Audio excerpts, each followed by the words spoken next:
Hello, നമസ്കാരം. ഇന്ന് ഞാൻ പാവയ്ക്ക തീയലാണ് ഉണ്ടാക്കുന്നത്. ഓണത്തിന് ഒരു പാവയ്ക്ക തീയൽ ആയിക്കോട്ടെ.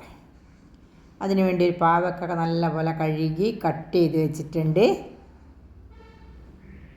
ഇതേപോലെ ചെറുതായിട്ട് കട്ട് ചെയ്തിട്ടുണ്ട്. ഇനി ഒരു പാത്രം അടുപ്പത്ത് വെച്ച് അതിലേക്ക് കുറച്ച് വെളിച്ചെണ്ണയാണ് ഒഴിക്കുന്നത്. വെളിച്ചെണ്ണ ഒഴിച്ചതിന് ശേഷം അതിലേക്ക് 1.5 ടീസ്പൂൺ കടുക് ഇട്ടിട്ടുണ്ട്. 2-3 വറ്റൽ മുളക് കൂടി അതിൻ്റെ കൂടെ ഇടുന്നുണ്ട്. അതിനുശേഷം കുറച്ച് ചെറിയ ഉള്ളി, പച്ചമുളക്, ഇഞ്ചി, വെളുത്തുള്ളി ഇത്രയും ചെറുതായി മുറിച്ച് അതിലേക്ക് ഇടുന്നുണ്ട്. അതൊന്ന് വാടി വരുമ്പോൾ കുറച്ച് സമയം ഇളക്കി നമുക്കൊന്ന് വാട്ടിയെടുക്കണം. നല്ലപോലെ വാടുകയൊന്നും വേണ്ട. അതിലേക്ക് ഇപ്പോൾ ഒന്ന് വാടി വന്നിട്ടുണ്ട്. ഇനി ഇതിലേക്ക് കുറച്ച് തേങ്ങ മുറിച്ചിട്ടിട്ടുണ്ട്, ചെറുതായി അരിഞ്ഞ് അതുകൂടി ഇടുന്നുണ്ട്. അതും ഒന്ന് നല്ലപോലെ ആയതിന് ശേഷം അതിലേക്ക് കുറച്ച് ഉപ്പ് ഇട്ടിട്ടുണ്ട്. ഒരു 1/4 ടീസ്പൂണോളം ഉപ്പ് ഇടുന്നുണ്ട്. ഇപ്പോൾ തേങ്ങയും ഉള്ളിയും ഒക്കെ നല്ലപോലെ വാടി വന്നിട്ടുണ്ട്. ഇനി ഇതിലേക്ക് നമ്മൾ മുറിച്ച് വെച്ച പാവക്ക, കയപ്പക്ക എന്ന് പറയും നമ്മുടെ നാട്ടിൽ, അതിടുന്നുണ്ട്. അതിന് വേണ്ടി കുറച്ച് പുളിവെള്ളം നേരത്തെ പൊതിർത്ത് വെച്ചിട്ടുണ്ട്. പുളിവെള്ളം, അതിൻ്റെ വെള്ളമാണിത്, പിഴിഞ്ഞ വെള്ളമാണിത്. അതൊരു കപ്പ് എടുത്തിട്ടുണ്ട്. ഇനി പാവക്ക ഇട്ട് ഒന്ന് ഇളക്കിയതിന് ശേഷം അതിലേക്ക് നമുക്ക് പുളിവെള്ളം ഒഴിക്കാം.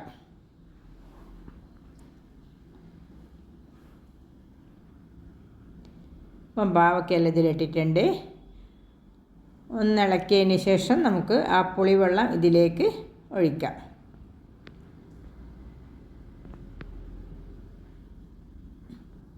ഇപ്പം പാവക്കയൊക്കെ റെഡി ആയിട്ടുണ്ട്. ഇനി ഈ പുളിവെള്ളം 1 കപ്പോളം ഉണ്ട്, അത് ഇതിലേക്ക് ഒഴിച്ചിട്ട് നല്ലപോലെ തിളച്ചിട്ട് വറ്റി വരണം. ഇപ്പോൾ തിള വന്നിട്ടുണ്ട്. അതിലേക്ക് 1 ടീസ്പൂൺ മഞ്ഞൾപ്പൊടിയും കുറച്ച് ഒരു ടീസ്പൂണോളം മല്ലിപ്പൊടിയും ഇടുന്നുണ്ട്. മഞ്ഞൾപ്പൊടിയും പൊടിയാണ് ഇടുന്നത്.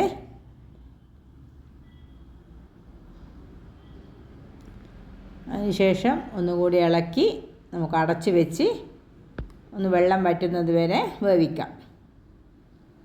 ഇപ്പം നല്ലപോലെ വെന്തിരിക്കുന്നു. ഇനി ഇതിലേക്ക് കുറച്ചുകൂടി ഉപ്പിൻ്റെ ആവശ്യമുണ്ട്. കുറച്ച് ഉപ്പിട്ടിട്ടുണ്ട്.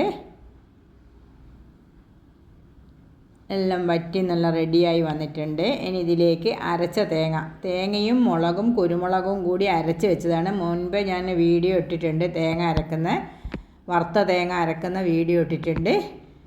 അതൊരു കൊല്ലം വരെ കേടുകൂടാതെ നിൽക്കും. അതാണിത്. 1 ടീസ്പൂണോളം ഇട്ടിട്ടുണ്ട്. ഇനി അതിലേക്ക് കുറച്ചുകൂടി വെള്ളം ഒഴിച്ച് നല്ലപോലെ വറ്റിച്ചെടുക്കാം. അപ്പം നല്ലപോലെ വറ്റി വന്നിട്ടുണ്ട്. ഇതിലേക്ക് കറിവേപ്പില ഇടാം.